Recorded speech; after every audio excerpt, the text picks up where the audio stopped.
Hi everyone, I'm James and welcome to another episode of James Does Something. So I would just like to start off by saying a huge thanks to everyone that subscribed, liked and watched my video. It's got, at this point, over 300 views, which is amazing. It's got me so gassed. And I just want to say thank you for checking out the video. It means a lot to me. So I've had the PlayStation for about a week now and we're going to go over features, things I like, things I don't like, and just my general overall impression after a week of playing with the PlayStation.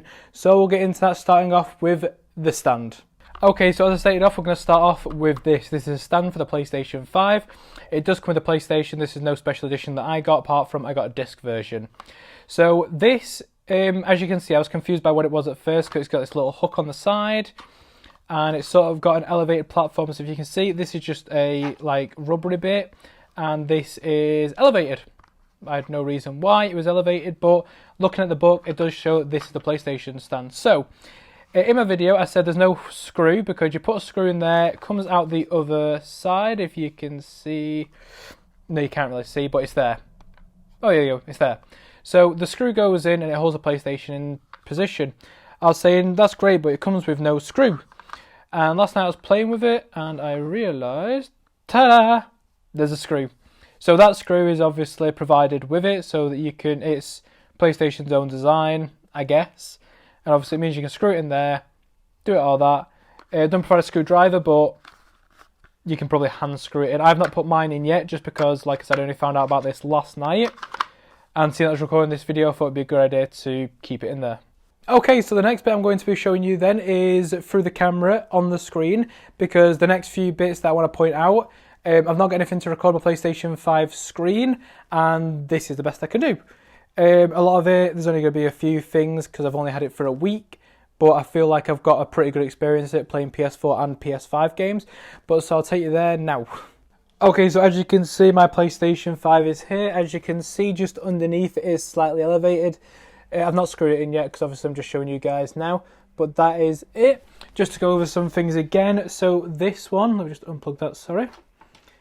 So let me bring the light over so you can see it better.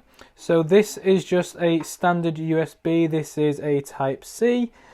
And then, there you go, you can see it now. So this is the power button and this is the eject button because I've got a disc version here.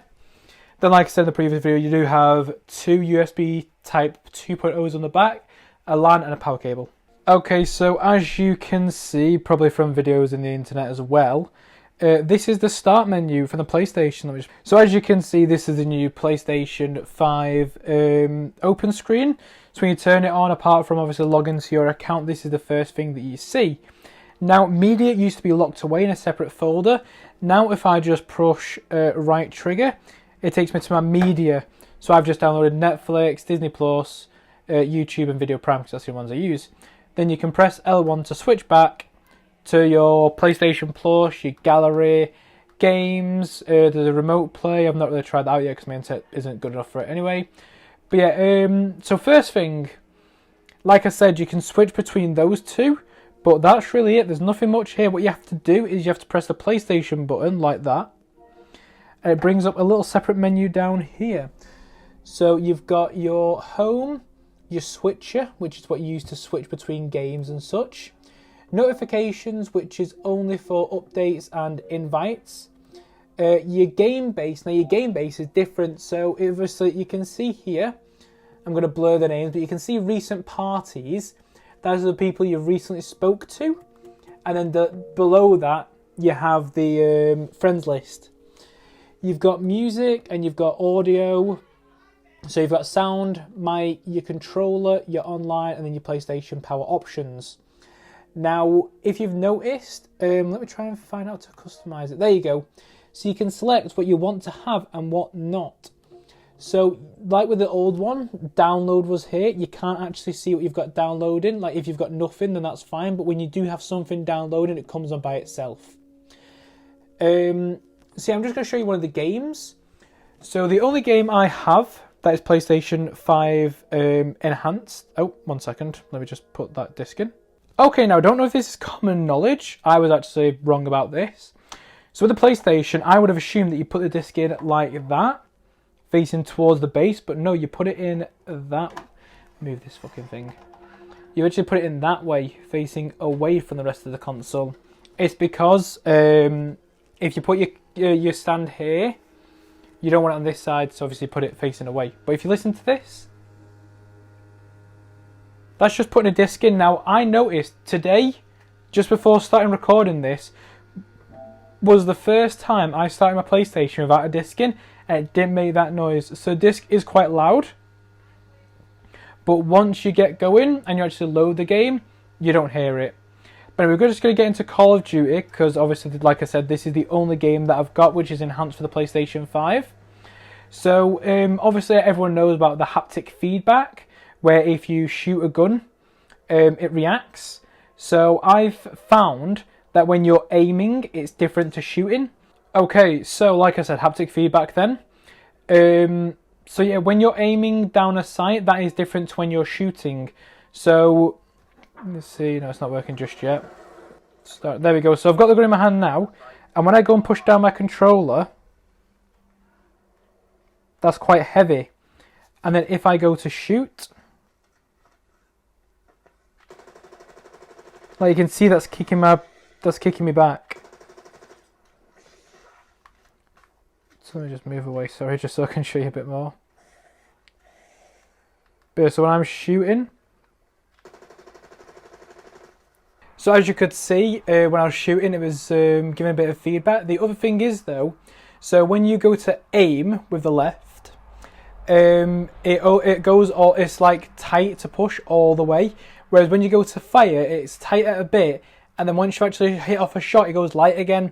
So it shows that obviously aiming is a full thing, if that makes sense. So you aim the whole time, whereas you shoot, once you pass that trigger where you'd actually fire a gun in real life, that's where the button goes loose. So it's just quite realistic, I think, in that aspect. It's really good, to be fair.